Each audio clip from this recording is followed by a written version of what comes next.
O título da nossa reflexão: Pensando e agindo com a mente de Cristo. 1 Coríntios 2,16. Quem conheceu a mente do Senhor para que possa instruí-lo? Nós, porém, temos a mente de Cristo. Os versos 12 e 13, ainda Paulo continua dizendo: Nós, porém, não percebemos o espírito do mundo, mas o espírito procedente de Deus, para que entendamos as coisas que Deus nos tem dado gratuitamente.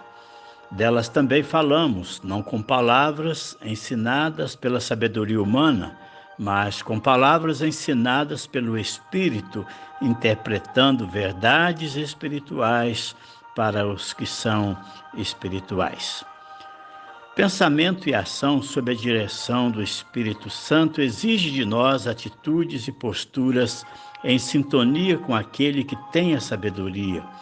No verso 14, Paulo ainda continua aqui dizendo: quem não tem o Espírito não aceita as coisas que vêm do Espírito de Deus, pois lhes são loucuras, e não é capaz de entendê-las porque elas são discernidas espiritualmente.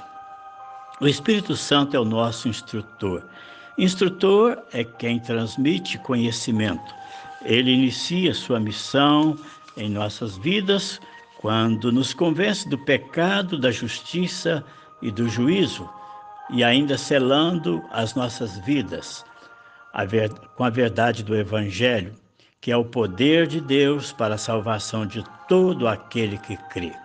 Ele é o nosso instrutor das mensagens do Pai, instrutor, revelador, instrutor parceiro, também na obra da evangelização.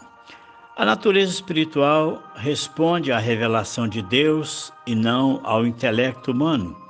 O intelecto humano pode crescer e se desenvolver sobre o fundamento do Espírito, mas a natureza espiritual se desenvolve apenas à medida que o Espírito de Deus vive e age em nós. As pessoas não espirituais zombam da nossa loucura, porque elas não têm o Espírito. Quando Jesus despediu-se dos seus discípulos, João 14, consolou-os em face à sua ida para o Pai, prometendo duas coisas importantes: preparar lugar para que pudéssemos estar com Ele e também que Ele enviaria o Paráclito, o Consolador, o Espírito Santo, que estaria em nós, dando continuidade à sua missão terrena, mas agora muito interiorizado em nós, nos dando, portanto, instruções e também capacitações. Os seres humanos não podem entender tudo o que Deus sabe e planeja. Para tomarmos uma decisão específica, os cristãos podem contar com o Espírito para lhes revelar a mente de Cristo.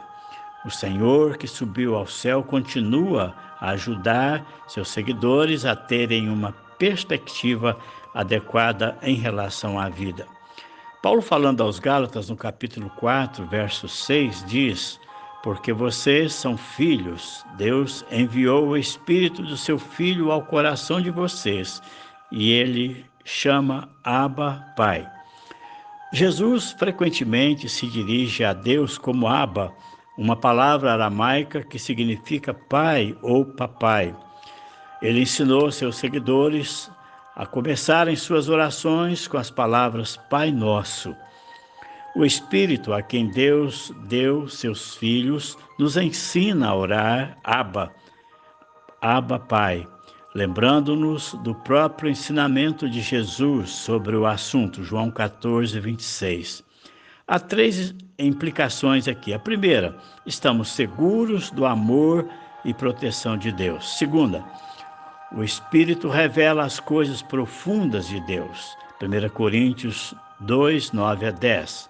Terceira, o Espírito também promove o louvor e oração, atividades que estão no centro da vida que partilhamos na comunhão na igreja. A frase Espírito de seu Filho não aparece em nenhum outro lugar no Novo Testamento.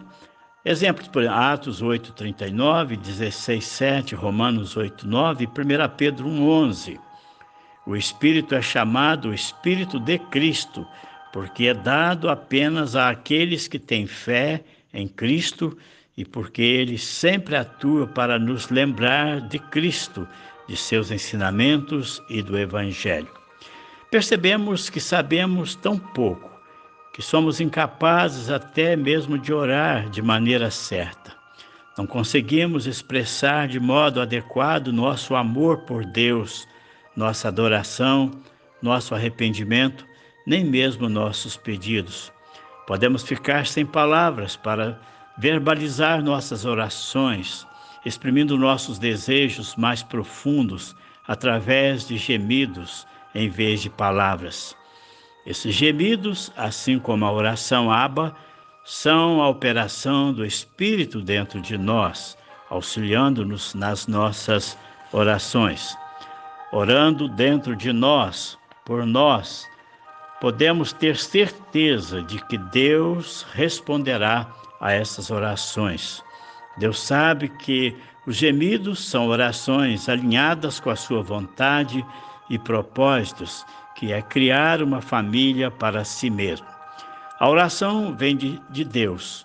O Espírito, na igreja, nos capacita a orar e ora por nós. O Espírito fala com Deus de dentro da igreja. Se o Espírito Santo verdadeiramente habita em nós e controla o nosso ser, temos a mente de Cristo, portanto, uma sintonia perfeita com o Pai.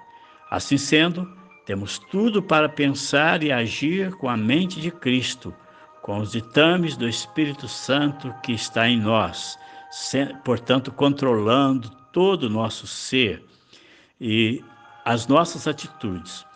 O Espírito Santo também convencendo do pecado, garantindo a salvação a todos com o selo do Pai, 2 Coríntios 1, 21 a 22. O Espírito Santo também ensinando, guiando, instruindo sobre as coisas do Pai e agindo diretamente em nosso ser para que possamos produzir frutos espirituais, conforme Paulo falando aos Gálatas 5, 22 a 23. Assim, somos chamados a glorificar a Deus com o nosso corpo, talentos e dons, conforme 1 Coríntios 6, 19 a 20. Acaso não sabem que o corpo de vocês é santuário do Espírito Santo que habita em vocês, que lhes foi dado por Deus e que vocês não são de si mesmos? Vocês foram comprados por alto preço, portanto glorifiquem a Deus com seu próprio corpo. Que para tanto assim o Senhor então nos abençoe e nos fortaleça nesta convicção do Espírito Santo, o nosso instrutor, e que façamos sempre a sua vontade e o seu querer. Amém.